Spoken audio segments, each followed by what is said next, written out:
Hey everyone, welcome to My Final Play. We're here on location tonight with Corey Twigg. Corey, thanks for joining me today. Yeah, thank you. It's pleasure doing this. This is fun. Absolutely. So the reason we're here is Corey was a baseball player. So let's get into a little bit as far as the background of baseball. To what extent did you play the game, and how did that pan out? Like most others, started out with Little League. Yeah. Went to Senior League in Montoursville. Was lucky enough in high school to win a state championship with Montoursville, pretty high level. Mm-hmm. Our senior year, we actually ended up being 24-0. We won a state championship. We were ranked third in the country. Oh, wow. Led to that summer me playing in the Keystone Games, Pennsylvania Keystone Games, similar to the Olympics, but a much smaller version. Mm-hmm. And I had one good game in front of my college coach at Towson University, which back then was Towson State University. Mm-hmm. Hit a home run, threw a guy out at second, didn't have any offers on the table. I had originally thought I was going to go to Mansfield or Bloomsburg or a local school. Yeah. Division I, saw me play, offered me a scholarship after the game, and ended up playing Division I college baseball. Towson's kind of a mid-major. Yeah. It's not an SEC school or ACC school, but a mid-major, small Division I. But still Division I. Still Division I. Yeah. All right. So, I mean, as far as your final play, we were talking a little bit off camera. Some injuries, kind of went along with your baseball career. But explain to us then your final play. So, my final play was at the end of a third elbow surgery that didn't allow me to catch anymore. So I became basically a DH or designated hitter for our team. And I liked that role, but I never felt like I did when I was able to catch. Right. So for me, as we were saying earlier, my final play, unfortunately, is a little bit forgettable. In fact, like I said to you, I can't remember who it was against. I do remember it was a home game. I do remember sitting in the dugout afterwards. But for me, because of the injuries and because of the fact that I probably didn't push myself as hard as I should have in college, and therefore felt that I had let a lot of people down, my parents, myself, everybody that I had grown up around saw me come out of Montoursville and thought, okay, the next step's going to be Major League Baseball. So for me, unfortunately, the game is not right at the front of my memory, but what was more at the front of my memory was the fact that I felt that I did not fulfill what a lot of other people thought were the expectations for me and probably myself. Yeah. So that was kind of my final out. Well, I mean, as far as to not sell yourself short, designated hitter in D1 college. So, put you on the spot. Do you remember your longest home run? Yes. Yeah. We were playing. Oh my gosh! Now this is back to high school, and this was in the days where we used juiced bats. Like our bats that we used back then were basically like a trampoline compared to the bats they use today, which are much closer to wood. But we were in a playoff game. It was my senior year of high school, and actually, it's funny that I should say that because in college they then changed the bats a little bit. So I did hit a couple long ones in college, but this one was just one of those memorable ones. And it was 2 games from the state final. I'm trying to remember who the opponent was, but that's not really important. But what was kind of cool is we had 2 players being recruited by the University of Pennsylvania and Old Dominion, and their coaching staffs were all at this game. Okay. And basically the way it was is there was a field, and then there was like a gully, a road, and like a kind of like a mountainside that went up. And the fence was probably, 320, 325 down left. And I remember when I hit it, I didn't watch it. I did trot because I knew it was gone, but I didn't sit and stare at it because that's not kind of what you do. Right. Disrespectful. But when I came to home, the look on the players' faces and everything, and I knew I got it good, was like eyes were this big and they're all looking at me. We got back to the dugout. Well, it had been rainy the day before. Yeah.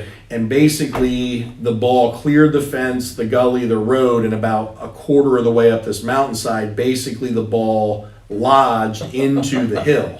And everybody, these coaches that were there from Old Dominion and Penn were talking to the players after the game, and they had guessed that it was probably 400 plus feet, which for a high school kid, it's a bomb. Yeah. And I was known, that was what I was known for. I was kind of all or nothing. Yeah. And that probably was my longest. I for the next 3 to 4 weeks, people were coming up to me saying, "Hey, I heard about that home run." It was one of those where I just couldn't get away from people saying, "My gosh, you killed that." And so that was my most memorable home run. All right.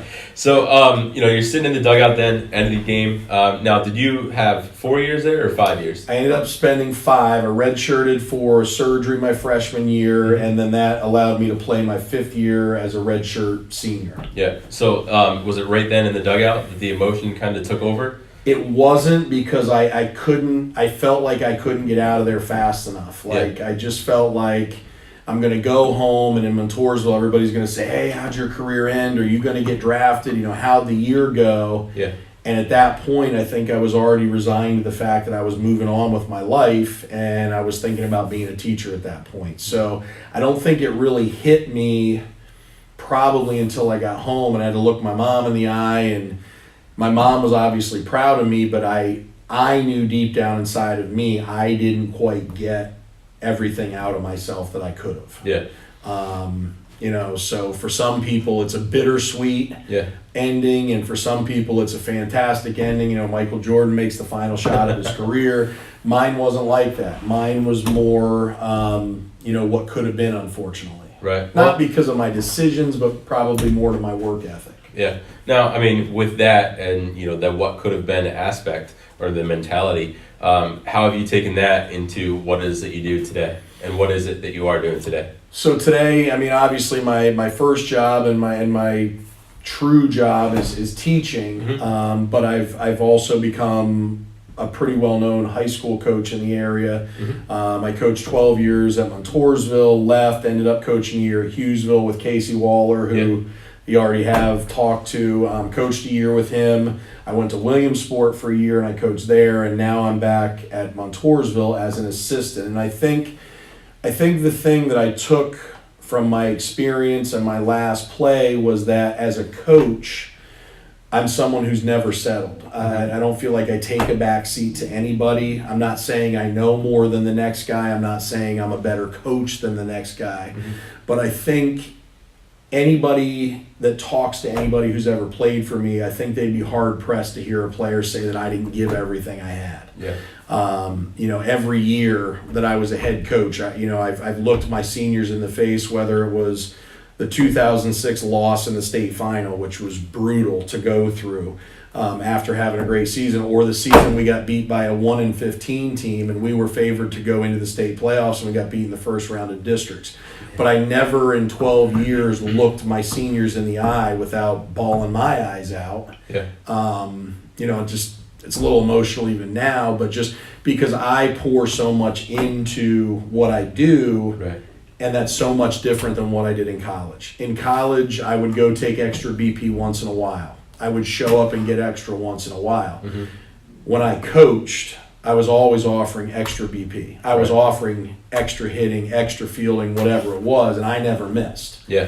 And I tried to make sure that my players didn't miss, because I feel like that's something that I need to impress upon them is, if you don't give it everything you have, time's going to run out. Yeah. And that final bell's going to sound, and that's going to be it. Your career's going to be over. Yeah. So I think I'm a little better at explaining that because of the way mine went. Right. And living through it. And living through it. Yeah, that's awesome.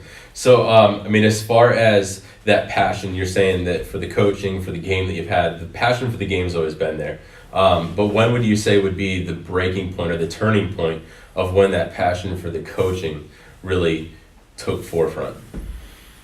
I actually think it was very early in my coaching career, probably when I was at Montgomery. Mm-hmm. And we were a very, very bad baseball team my first year. And I mean bad, bad, bad. And I remember what it felt like. I had 2 players in particular that were not good players at all. Mm-hmm. And at one point in the season, both of them one of them made a spectacular play in the outfield. One of them hit an absolute missile for a home run. And both of them at that point, at the end of that season, had credited me in helping them get to that point. Yeah. And that's where I turned the corner to say, okay, maybe my effort wasn't good enough as a college player to get me to the next level or to get me to an All-American status, but something that I did according to these two players, something that I helped them with, whether it was skill development or mental, something that I did, they gave me credit for helping them improve them as players. And at that point, it kind of clicked for me that I might have a tool that I can pass along to others. This might be something that's a strength of mine that I never realized was a strength. Right. And I think at that point I never looked back, and we've turned out some great players, and I'm certainly not responsible for that at all, except for the fact that I didn't let them sit home. We would practice every morning, Saturday mornings at 8 o'clock. Yeah. I pushed them. And I feel like I've made a difference in a lot of players' lives because of how hard I've worked. Right. But allowing that door to be open for them to come along for the ride and say, I'm going to keep up with Coach. I'm going to do what he does. I'm going to be there every chance I can get. And hopefully their last play turns out to be better than mine. Well, don't sell yourself short in that, because that emotion and that passion is palpable. I mean, even just sitting here and the way that you talk about the game, I can only imagine how that correlates even into teaching.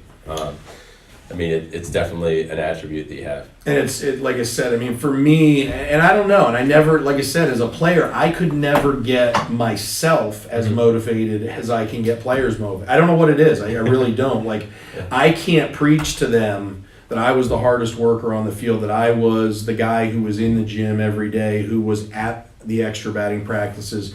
But for some reason, I've been able to get a few of them to commit to that kind of a thing. So I take that to the next level. And like you said, I think I love communicating. I love talking to people. Like, this kind of stuff is really cool, but this is the way I talk to my players. And I'm brutally honest about myself, and sometimes I'm brutally honest about them. So and it's needed. It's worked. But yeah, I mean, and you definitely, like I said, you have that palpable empathy with it. That's definitely a cool attribute. So tell me about the glove then. So last but not least, like we said, I do a lot of, I coach a lot of travel teams. I do a lot of lessons, and sometimes, what you give gets given back to you. And I was a friend of mine, Jason Johnson from Williamsport, played against us in high school. He pitched at Auburn, went on to play Major League Baseball, and is now a coach in Georgia. Well, you talked about networking earlier. I was talking to him, and he had bought a glove from a friend of his named Lou Larandy. Who now, that's who our company's named after. It's Larandy Gloves. And he said, you got to check these gloves out. Well, I was jokingly looking at them on Facebook, and I typed in, do you need a rep for Pennsylvania? Next thing I know, I get a message. Yes, I do need a rep for Pennsylvania. I've heard you coach a lot of teams. Jason said some good things about you as a coach. How'd you like to sell some gloves? So long story short, I'm now in the business of selling gloves. So I'm waiting on my sample gloves. This is a company sample that they sent me. I didn't get to pick the colors on this one or anything, but Larandy Gloves, check us out on one of the places that we talked about, Facebook, Twitter, Instagram, and get yours for $250 today. All right, sounds good. Well, I mean, as far as reaching out to him, it was obviously, I said here that the passion is palpable. You got to tell me what palpable means real quick. Like, you can feel it. Oh, that's good. I didn't even know what that meant. I'm a language arts teacher too, or at least I was, so that's bad. But no, that's good. So with the passion being palpable, to be able to reach out to him and ask if he needed that, the passion was there as well. And so this is what got you into it. As far as the detail, how intricate can you get into it? You can get as crazy as you want, 26 or 27 colors, and we could do each finger a different color if we wanted. We can do number, we can do name, we can do opposite colors on the inside, outside. We can do a team patch here. So pretty much endless limitations on the glove, and $250. We're paying shipping and international fees as our special for the next 2 months. So if anybody's looking for their dream glove, look me up. All right, sounds good. We can find you on Facebook then as well? Yes. All right, so I hope you all enjoyed the content today. If you did, please like and subscribe below. And then with whatever it is that you do today, approach it with the mindset of, is this my final play? Thanks a lot. Thank you.